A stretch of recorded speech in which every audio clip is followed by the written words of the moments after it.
बदलने वाला है। आपका जीवन बदल जाएगा, बहुत सी चीजें बदल जाएंगी। आपके जीवन में बदलाव आ रहा है। आमीन, हालेलुया। बदलाव आपकी बीमारी पर, बदलाव आपकी परिस्थिति पर, बदलाव आपकी दिक्कतों पर आएगा यीशु मसीह के नाम में। आमीन, हालेलुया। क्योंकि परमेश्वर का वचन जहां कहीं आता है वहां पर बदलाव होता है। आमीन। यदि परमेश्वर के वचन को सुनने से आपके जीवन में बदलाव नहीं आ रहा है, इसका मतलब ये है कि आप कहीं ना कहीं अभी तक परमेश्वर के वचन को ध्यान से नहीं सुन रहे हैं और अपने ध्यान को कहीं और लगाए बैठे हैं। हालेलुया। जब आपका ध्यान परमेश्वर के वचन पर होता है, क्योंकि परमेश्वर खुद अय्यूब से पूछता है कि जब मैं पृथ्वी की नींव डालना था तब तू कहां पर था। आमीन, हालेलुया। हमारा परमेश्वर चाहता है कि जब वो कुछ वचनों को बोलता है तो लोग उसे सुने और अटेंशन के साथ सुने। बाजू वाले को हिला करके बोलो अटेंशन। आमीन, हालेलुया। ओके, सो हमें अटेंशन को रखना। बाजू वाले को देख के बोलो अटेंशन। आमीन, हालेलुया। सो हमें ध्यान रखना है, परमेश्वर का वचन कभी भी क्या लेकर आता है, बदलाव को लेकर आता है। हम एक वचन को पढ़ेंगे जल्दी से, 2 तीमुथियुस 2:17। परमेश्वर का वचन बदलाव को लेकर आता है और बचाव को भी लाता है। परमेश्वर का वचन बदलाव और बचाव दोनों को लेकर के आता है। परमेश्वर का वचन बदलाव और बचाव को दोनों को लेकर के आता है। हमें ध्यान रखना है कि हम परमेश्वर के वचन के द्वारा कैसे बचाव को लेकर आ सकते हैं और बदलाव को भी ला सकते हैं। सो हम 2 तीमुथियुस 2:17 जल्दी से खोलेंगे और उसे पढ़ेंगे। और उनका वचन सड़े घाव की तरह फैलता जाएगा। हुमिनयुस और फिलेतुस उन्हीं में से हैं। हाँ, हुमिनयुस और फिलेतुस उसी में से है। सो जो ये किसके विषय में बात कर रहा है परमेश्वर का वचन? जो लोग कलीसिया के अंदर में फूट डालने वाली बातें करते हैं। क्या करते हैं? फूट डालने वाली बातें करते हैं। सो आज हम जानने जा रहे हैं ये संदेह से बचाओ। बाजू वाले से कहो संदेह से बचाओ, संदेह से बचाओ। मैं हालेलुया। संदेह से बचाओ कहीं और से नहीं है, हमको खुद करना होता है। हमें अपने आप को बचाना है ऐसे लोगों से जो कलीसिया और कलीसिया के लोगों के विरोध में बातें करते हैं। आमीन, पीठ पीछे बातें करते हैं। सो हमारे बीच में ऐसे लोग नहीं है, पर लेकिन फिर भी हमें इस विषय में जानकारी रखना बहुत ज्यादा जरूरी है। बाजू वाले से हाथ मिला और कहो जानकारी का होना बहुत जरूरी है। परमेश्वर के वचन का ज्ञान होना परमेश्वर को भाता है। हालेलुया। और हमें बचाता है। सो लोग परमेश्वर के वचन के विषय में ज्ञान रखने से ज्यादा शैतान के बारे में ज्यादा ज्ञान रखते हैं। आमीन। आप यदि कलीसियाओं से मिलेंगे, कई कलीसियाओं से तो उन्हें मालूम होता है पेटूपन की आत्मा है, वो अशांत आत्मा है, वो ये वाली आत्मा है। तुम्हें इतना नॉलेज कहां से है दुष्ट आत्माओं के बारे में? तुम कहां जाकर ये सीखते हो ये सब? ठीक है, हालेलुया। आमीन। पर लेकिन परमेश्वर का वचन कहता है उन सब से कहीं ज्यादा परमेश्वर के वचन का ज्ञान रखो। आमीन। हमें परमेश्वर के वचन का ज्ञान रखना है, तब हमारी सुरक्षा होती है। आमीन। सो ये लोग क्या करते? सड़ा घाव क्या होता है? धीरे धीरे फैलता है। क्या होता है? धीरे धीरे फैलने लगता है। यदि आपने डायबिटिक पेशेंट्स को देखा होगा जो शुगर के बीमारी से होते हैं, यदि उन्हें किसी प्रकार की चोट लग जाती है तो उनका जब तक डायबिटीज नॉर्मल नहीं होता है तब तक वो चोट उनकी पकती रहती है और फैलती रहती है, सड़ती रहती है। आमीन। और वो बहुत समय के बाद, और एक समय आता है एक उम्र के बाद में कोई भी चीज शरीर के अंदर में धीरे धीरे रिकवर होती है। हमारा शरीर कोई भी घाव को बहुत धीरे धीरे रिकवर कर पाता है। आमीन। जवानी की अवस्था में वही चीज बिना बीमारी के वही घाव जल्दी सूख जाता है। I want to prophesy over you. मैं आपके ऊपर भविष्यवाणी करना चाहता हूँ इस विषय में कि यीशु मसीह के नाम में तुम्हारे शरीर में हर एक चीज जवान लोगों के समान होने पाए। आमीन। कोई भी बीमारी, कोई भी रोग, कोई भी प्रकार के घाव तुम्हें सड़ा ना पाने पाए यीशु के नाम से। आमीन।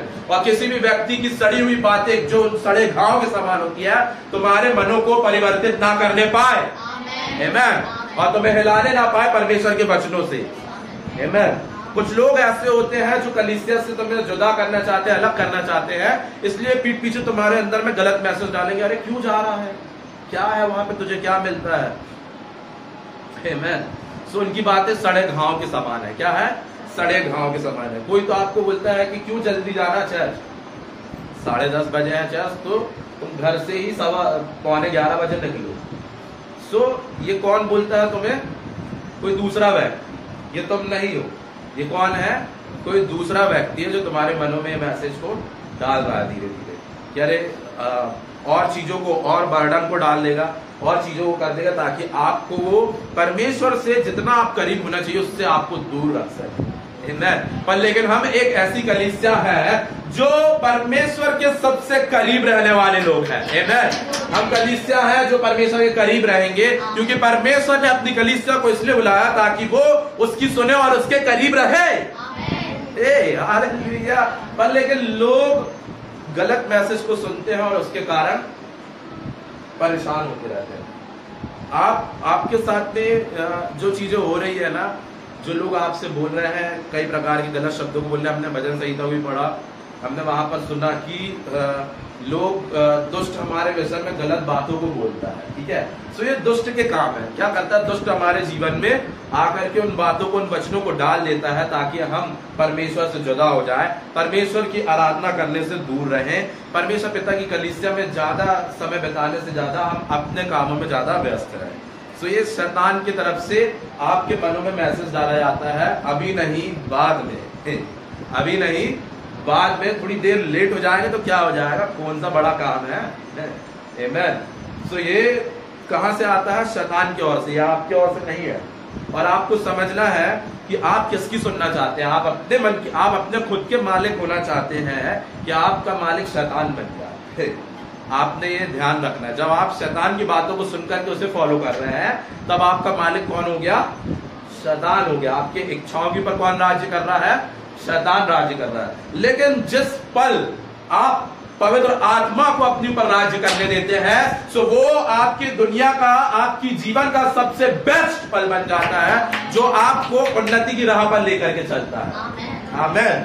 हालेलुया। सो हमें अपने बेस्ट को प्राप्त करने के लिए पवित्र आत्मा को सुनना पड़ेगा। और पवित्र आत्मा को सुनना क्या है?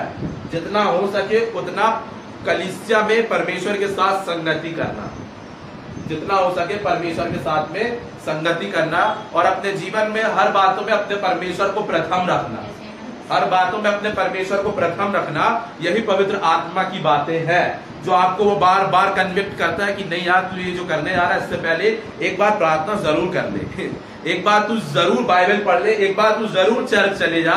ये पवित्र आत्मा का काम है। पर लेकिन आप उलझ जाते कि अरे अभी वहां चर्च में कोई होगा, कोई मेरे लिए प्रार्थना करेगा? नहीं, this is the fake news. ये शैतान की तरफ से आपके दिमाग पे डाला जा रहा है कि वो आपको रोक सके। ठीक है, आमीन, हालेलुया, प्रेज द लॉर्ड। पढ़ेंगे 1 कोरिन्थियों 4:3, यदि हमें मिला हो तो हम पढ़ लें। परंतु मेरी दृष्टि में यह बहुत छोटी बात है कि, यह बहुत छोटी बात है कि तुम या मनुष्यों का कोई न्याय मुझे परखे, कोई न्याय मुझे परखे। ठीक है, पौलुस जब परमेश्वर की सेवकाई करता है, सो कुछ लोग उस पर संदेह दिखाते हैं। क्या करते हैं? संदेह दिखाते हैं, और वो उसको परखने लगते हैं अपने हिसाब से। ये चीज का, ये न्याय करने का अधिकार मैंने आपको पहले ही बता चुका हूं कि किसी को परखने का न्याय का काम आपका नहीं है। आपको परख की आत्मा दी गई है ताकि आप सावधान रह सके। ठीक है, लेकिन आपको किसी को परखने के लिए नहीं कहा गया है। यह अधिकार आपको नहीं दिया गया कि आप किसी को परखे और उसके बारे में कुछ बोलते फिरते रहे। आमीन, हालेलुया। यदि आपको गलत लगता है, आप छोड़ दीजिए उसे। यदि कोई आपके मन से आपके काम का नहीं है, आपके लिए संदेह पैदा होता है उसके लिए, तो आपके लिए ये अच्छा होगा कि आप अपने जीवन को नाश करें इससे पहले कि आप उसे छोड़ दीजिए। अपने जीवन को नाश करने से पहले उस व्यक्ति का साथ छोड़ दीजिए जिस पर आपको संदेह हो। आमीन, हालेलुया। क्योंकि परमेश्वर का वचन हमें अलाउ नहीं करता कि हम किसी का न्याय करते फिरे। आमीन, हम किसी के न्याय के लिए नहीं बनाए गए हैं। यदि हम मनुष्य, यहाँ पर मनुष्य लोग अपने नियम कानून के अनुसार न्याय करते हैं, ठीक है, अपने नियम कानूनों के अनुसार न्याय करते हैं, पर लेकिन परमेश्वर की ओर से ये हमें नहीं कहा गया है, ठीक है। यदि आपको न्याय करना ही है सो आप वहां पर क्यों नहीं मजिस्ट्रेट बन जाते हैं, आमीन, और अच्छे से न्याय करें। आप मजिस्ट्रेट बन जाओ और अच्छे से न्याय करते, आमीन, hallelujah. That's a real job, वो सही जॉब है, सो उसको करें। सो हमें ध्यान रखना, बाजू वाले का ध्यान रखिए, किसी भी व्यक्ति के विषय में, परमेश्वर का दास हो चाहे ना हो, हाँ, कोई भी व्यक्ति हो, एक आम व्यक्ति भी, रास्ते में चलने वाला भी, हमारे पास में उसका न्याय करने का भी अधिकार नहीं है। आमीन, हालेलुया। सो हमारे पास में अभी उसके लिए न्याय करने का अधिकार नहीं। हम बड़े जल्दी जजी हो जाते हैं, रास्ते में देखते हो गुटखा खा रहा तब तक पापी है, तुमको नहीं मालूम आखिरी में मरने से पहले से यही बोल देगा ना, यीशु मसीह प्रभु तो स्वर्ग में तुमसे पहले पहुंच जाएगा, तुम्हें नहीं मालूम। ऐसा हो सकता है, ये तुम्हारा नजरिया है कि तुम किसी को देखते हो पापी है, पर लेकिन परमेश्वर का नजरिया क्या है कि वो हर किसी को एक समान देखता है, अपने प्रेम की नजर से देखता है। प्रेम सीधा है, भावनाओं से नहीं चलता। आमीन, मैं बता रहा हूं, प्रेम सीधा है, भावनाओं से नहीं चलता है, और प्रेम एक आज्ञा है। क्या है? आज्ञा है। जब आपके विरोध में भी आपको अच्छा फील नहीं भी हो रहा है, आपको गर्मी लग रही है, सर्दी लग रही है, बरसात लग रही है, तब भी आपने प्रेम करना ही है। आमीन, हालेलुया, प्रेज द लॉर्ड। प्रेम वही है, प्रेम वही है जहां पर कोई कंडीशन नहीं होती है कि अरे यार वो मेरे खिलाफ में काम कर रहा तो मैं उससे प्रेम नहीं करूंगा, मैं उसको, क्योंकि मेरी फीलिंग्स उसके लिए नहीं है। सो आप फीलिंग्स पे जी रहे थे आज तक, प्रेम में नहीं थे। प्रेम फीलिंग्स नहीं है, प्रेम हमारी भावनाएं नहीं है, प्रेम भावनाओं से पार निकलने वाली चीज है, ठीक है। सो यही हमारा परमेश्वर सिखाता है। सो हमें वही चीजों को करना है। बाजू वाले से हाथ मिलाए और कहें प्रेम में रहे, हर किसी को प्रेम की नजर से देखें। ऐसी बहुत सी कलीसियाओं से आप मिल सकते हैं जहाँ की महिलाएं, स्त्री, पुरुष, उनसे आप बोलेंगे प्रार्थनाएं करें, सो वो एक ही प्रार्थना करते हुए मिलेंगे, पिता परमेश्वर यीशु मसीह के नाम से वह विचार से भरी हुई आंखों को हम अलग करते हैं। अरे तुम्हारे मन में एक ही बात फीड है क्या? सबकी आंखें वह विचार से भरी हुई है क्या? हर कोई वैसा नहीं है। क्यों? क्योंकि उन्हें वैसा सिखाया गया, उनके एक्स पास्टर ने उन्हें ऐसा सिखा दिया है। क्या हुआ है? उनके एक्स पास्टर ने उन्हें ऐसा सिखा रखा है, उनके पास्टर ने उन्हें ऐसा सिखा रखा है कि सबकी सब व्यभिचार में भरे हुए, चारों तरफ व्यभिचार। अरे बाप रे, तुम व्यभिचार के सागर में डूबे हुए हो। सो परमेश्वर तुम्हें उससे निकाले। आमीन, हालेलुया, हालेलुया, आमीन। पर लेकिन हम यहाँ इस संसार में इसलिए है ताकि परमेश्वर की सामर्थ को प्रकट कर सके। आमीन, हालेलुया। उन पापियों के बीच में ताकि वो धर्मी बन जाए। आमीन, हालेलुया, प्रेज द लॉर्ड। सो ये ऐसे नहीं होने वाला, ये ऐसे नहीं होने वाला है। आमीन, हालेलुया, प्रेज द लॉर्ड। सो हमारी सोच का फर्क है। क्या है? सोच का फर्क है। हम जिस सोच में रहेंगे, हम इस सोच में रहेंगे कि हर कोई जब किसी को देखता तो वह विचार की नजर से देख रहा है, सो हम वैसा ही बना देंगे अपने देश को। और जब हम इस सोच में रहेंगे कि नहीं, देख रहा है मतलब देख रहा है, आंखें हैं देखने के लिए है। किस लिए है? देखने के लिए है। सो हम अपने देश को, अपने एटमॉस्फेयर को खुद बना सकते हैं, क्लियर कट, ठीक है। हम अपने एटमॉस्फेयर को खुद ही क्लियर कट बना सकते हैं। बिकॉज ऑफ दैट, इसके कारण कई लोग कईयों को सुसमाचार नहीं सुना पाते हैं। इस सोच विचार के कारण कई लोग कईयों को सुसमाचार नहीं सुना पाते कि अरे उसकी नजर, अरे उसकी ये, अरे उसकी वो, अरे तू बहुत बड़ा ज्ञानी है, तेरे को बहुत पता है उसके अंदर क्या चल रहा है, खुद के अंदर क्या चल रहा है वो बता है। अभी तेरा दिमाग को 3D में डाल करके, कंप्यूटर में डाल करके दिखाए कि तेरा दिमाग कितना अच्छा है, तो सबके सामने स्क्रीन डाल करके तो पता चल जाए कितना साफ है, कितना क्लियर है। आमीन, हालेलुया। आपके दिमाग में जो कुछ चलता है ना पिक्चर, वो सब परमेश्वर की नजरों में सब खुला हुआ होता है। स्क्रीन के समांतर। मतलब ऐसा है नहीं, पर लेकिन मैं बता रहा हूँ, ठीक है, ऐसा किसी ने देखा नहीं है आज तक सॉर्ट में, पर लेकिन मैं आपको बता रहा हूँ परमेश्वर के लिए बात असंभव नहीं है कि वो आपके मनों की बातों को जान सके, क्योंकि उसका वचन कहता है कि मैं तुम्हारे मनों की बातों को जानता हूँ। एक बात याद रखना, आपकी मन की बातों को परमेश्वर जानता है, पर लेकिन जब तक आप उसे भूलेंगे नहीं, वो उसे करता नहीं है। ये बात ध्यान रखना। बहुत से लोग यहाँ पर क्लियर नहीं होते इस वचन में और यहीं पे रह जाते कि परमेश्वर हमारे मनों की बातों को तो जानता है ना, तो सब हो जाएगा अपने हिसाब से। ऐसा नहीं होने वाला, क्योंकि आपकी मनों की बातों को सिर्फ जान पा रहा है, ठीक है। और हम अपने टॉपिक पे वापस आ जाए। हमारा टॉपिक ये था कि हमें संदेह में नहीं जीना है। संदेह क्या है? बहुत बड़ा दिक्कत है, शक। संदेह मतलब शक। शक एक ऐसी बीमारी है जिसका कोई इलाज नहीं हो पाता है। जब शक में आदमी जीता है तो वो जरूर उस शक के कारण अपने जीवन को नाश कर लेता है। क्या कर लेता है? नाश कर लेता है। और वही शक के चलते चलते वो कई डिसीजन गलत ले लेता है, अपने जीवन के बहुत सारे निर्णयों को गलत ले लेता है और फिर उसके नुकसान को भुगतता है, फिर पछताता है कि अरे यार मैं ऐसा क्यों सोच रहा था, यार मुझे ऐसा नहीं सोचना चाहिए। So right now I want to prophesy over you. मैं आपके ऊपर इस बात के लिए भविष्यवाणी करना चाहता हूं, ये शक की बीमारी तुम्हारे बीच से निकलने पाए यीशु मसीह के नाम में, कोसों दूर रहने पाए यीशु के नाम में। Amen, hallelujah, praise the Lord, amen, hallelujah. So ये शक सबसे पहले पति पत्नी के रिश्तों में भी आता है कई बार, ठीक है, कई रिश्तों में आता है आपस में, और वो शक करते रहते कि अरे हो सकता है उसका कहीं पे और अफेयर चल रहा हो। सो इस कारण से शक में, भले ही कुछ नहीं चल रहा उसके साथ में, इस शक के कारण जो प्रेम उसको उसके साथ में करना चाहिए था वो भी नहीं कर पाता है, और आपस में मिसअंडरस्टैंडिंग इतनी बढ़ जाती कि जो वो चीज वो नहीं कर रहा था अब वो करने लग जाएगा, अब वो करने लग रहा। सो हमें शक से बाहर निकलना है। बाजू वाले से कहो, शक से बाहर निकलो। ये नाटक, सीरियल, रील्स देखना, पिक्चरों को देखना और उसके अनुसार जीना बंद करो। हाँ, सो बहुत से लोग नाटक सीरियल देख करके अरे इसका मतलब ऐसा, अरे उसका मतलब वैसा, मतलब निकालने वाले बड़े मतलबी लोग होते हैं बड़े मतलबी लोग होते हैं ऐसे, ठीक है।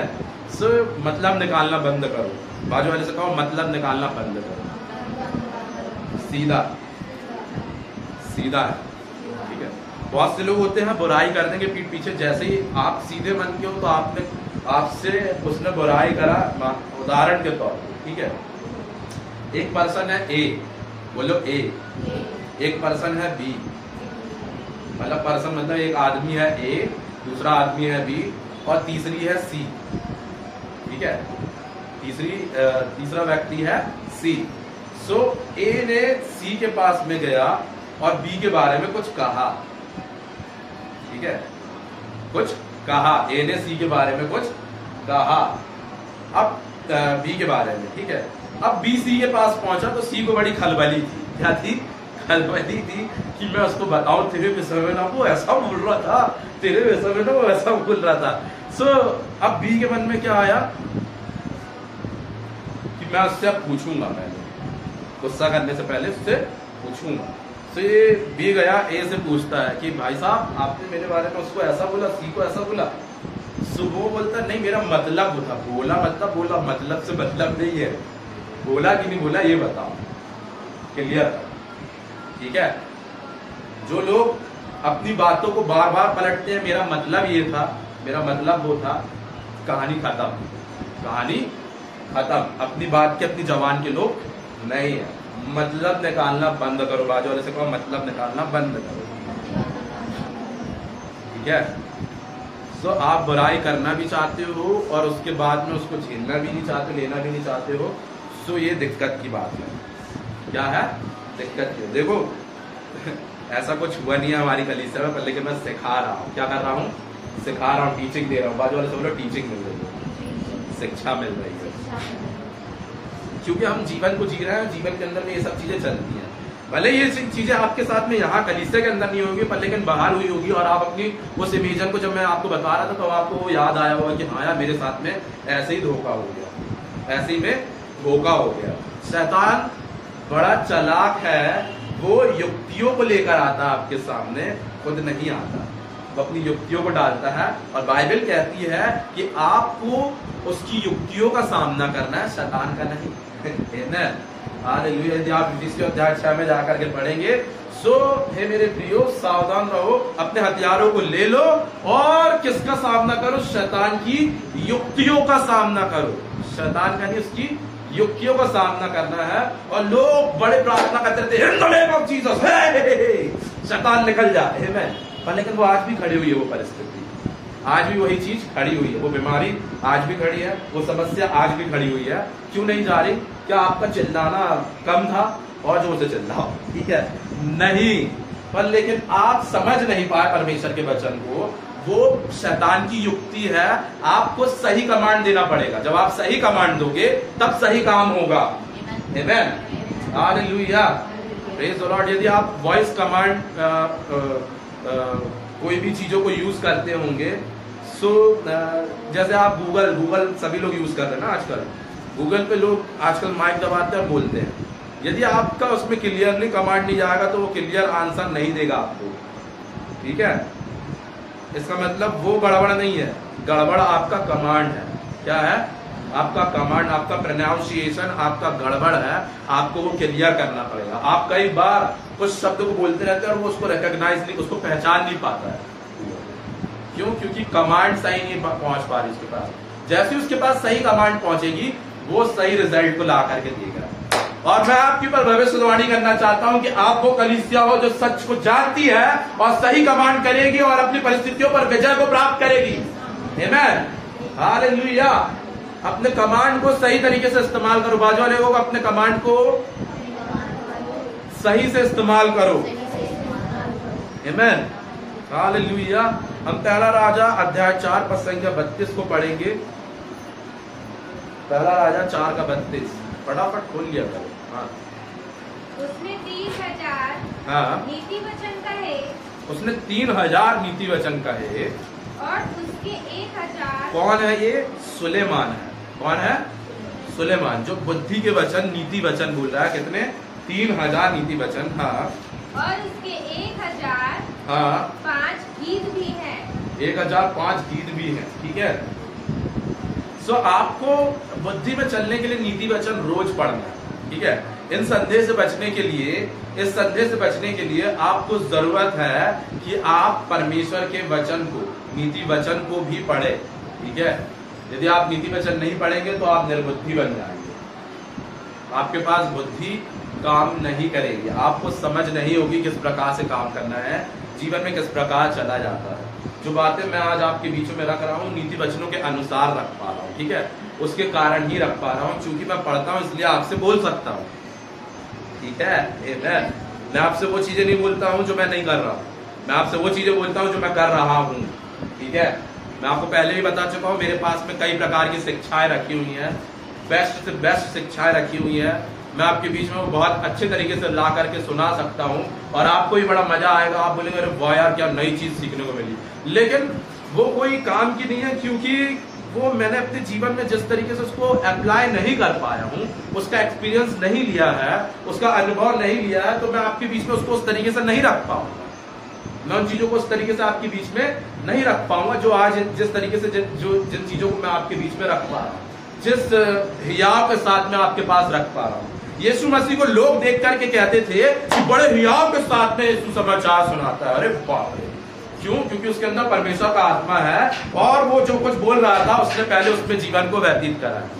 सो हम वही चीजों को, मैं आपके बीच में वही चीजों को ला के रख सकता हूँ जो मैं खुद जी रहा हूँ, उन चीजों को नहीं रख सकता जो मैं खुद नहीं जी पा रहा, ठीक है? सो परमेश्वर का धन्यवाद इन वचनों के लिए। हम पढ़ेंगे पहला राजा 4 का 32, फिर से पढ़ दो।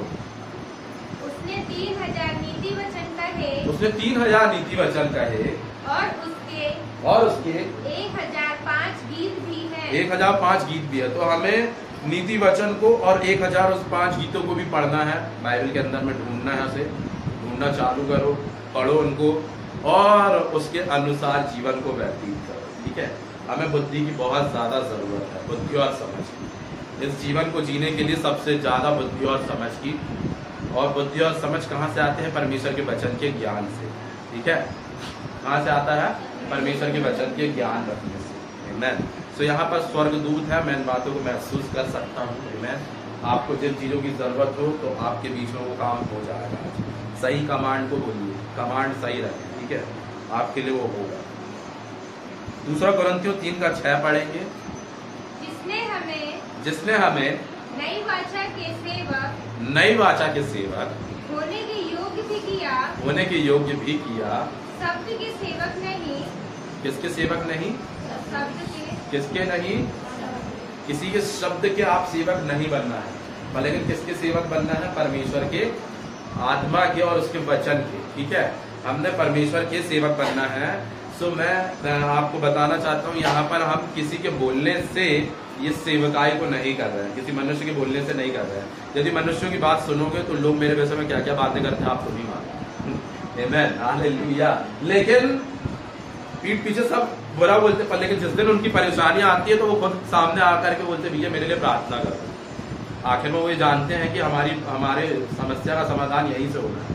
सो लोगों का काम है पीठ पीछे बुराई करना। क्या है? पीठ पीछे बुराई करना। सो हम किसी मनुष्य के बोलने से इस सेवकाई में नहीं उतरे हैं, परमेश्वर के द्वारा बोलने से उतरे हैं। और परमेश्वर ही, जब आप परमेश्वर के द्वारा बोलने से कुछ काम करते हैं तो उसका सब कुछ माइनस प्लस और सरप्लस हर चीज परमेश्वर की ओर से ही होता है। उसमें उन्नति भी परमेश्वर की ओर से ही होती है, मनुष्यों की ओर से नहीं होती है, मनुष्य की तरफ से नहीं होती है। आमीन, हालेलुया। सो जिन कामों के लिए आप बुलाए गए हैं, आप सब जिन कामों के लिए बुलाए गए हैं उसमें उन्नति परमेश्वर ही आपको देंगे। आमीन, आपका बुलाने वाला ही आपको उन्नति देता है। आमीन, और कोई नहीं दे सकता। हम पढ़ेंगे कुछ और वचनों को। इफिसियों 2:3। इनमें हम भी सबके सब हाँ, पहले अपने शरीर की लालसाओं में दिन बिताते थे। पहले अपने शरीर की लालसाओं में दिन बिताते थे और शरीर और मन की इच्छाएं पूरी करते थे। और शरीर और मन की इच्छाएं पूरी करते थे। और अन्य लोगों के समान स्वभाव ही से क्रोध की संतान थे। हाँ, अन्य लोगों के समान स्वभाव से क्रोध ही की संतान थे। सो पहले हम सबका भी मनुष्यत्व ऐसा ही था, पर लेकिन अब हम इसके अपोजिट हो गए हैं। क्या हो गए हैं? अपोजिट, विलोम। बाजू वाले से बोले विलोम। हम इसके विलोम हो चुके हैं। आमीन। सो हमें इसके विलोम रहना है और जीना है। बाजू वाले से हाथ मिलाएं और कहें कि आपके जीवन में बदलाव है। आमीन, हालेलुया। सही कमांड सही आंसर को लाता है, सही निर्देश सही उत्तर को लेकर के आता है। ठीक है, यदि आप गलत निर्देश देंगे तो गलत उत्तर आएगा और आप फिर वहां पर कोई काम के नहीं रह जाते। आगे फटाक से हम पढ़ देंगे वचन को। आखिरी वचन हमारा मत्ती 6 का। परंतु जब तू दान करे तो जो तेरा दाहिना हाथ करता है उसे तेरा बायां हाथ ना जानने पाए। ठीक है, तो जब भी कभी दान करें, इन द सेंस की मतलब आप चर्च से बाहर हट करके किसी व्यक्ति की मदद करते हैं, ठीक है, किसी भी स्त्री पुरुष की मदद करते हैं किसी भी तरीके से, या फाइनेंस से हो या मॉरली हो या किसी भी तरीके से जिसके लिए आपने कुछ अच्छा किया, तो उस विषय का प्रचार ना करें। आमीन, उस विषय का प्रचार ना करें, उनकी आप मदद करें। आमीन, निस्वार्थ मदद करें। परमेश्वर खुद उस चीजों को प्रकट कर देंगे। आमीन, हालेलुया। आपको जरूरत नहीं है, परमेश्वर खुद उन चीजों को प्रकट कर देंगे। आमीन, क्योंकि आप उनसे कुछ चीजों को एक्सपेक्ट करते हो, आप चाहते हैं उनकी मदद करके कि वो आपके गुलाम बन जाए, इसलिए आप क्या करते हैं, आप लोगों के बीच में गाना चालू करते हैं, अरे मैंने उसके लिए ऐसा करा, मुझे मालूम मैंने उसके लिए, ए बोलता है बी से कि मैंने सी के लिए बहुत कुछ करा है, मैंने उसको घर दिया, मैंने उसको खाना दिया, मैंने उसको पानी दिया। ठीक है, सो वो तूने दिया भाई, वो तेरा और उसका आपस में क्या था, उसने भी तुझे कुछ दिया होगा तब तो तूने कुछ दिया उसे। ठीक है, वो नहीं बताएगा अपनी अच्छी बात, अपने आप को अच्छा रखने के लिए अपना सब कुछ बता देगा, लेकिन उसने क्या अच्छा किया वो कभी नहीं बताएगा। तो इसलिए ऐसों की बात सुनना बंद कर दे। बाजू वाले से कहो ऐसों की बात सुनना बंद कर दे। ठीक है, ठट्टों की मंडली में ना, ठट्टा करने वाले।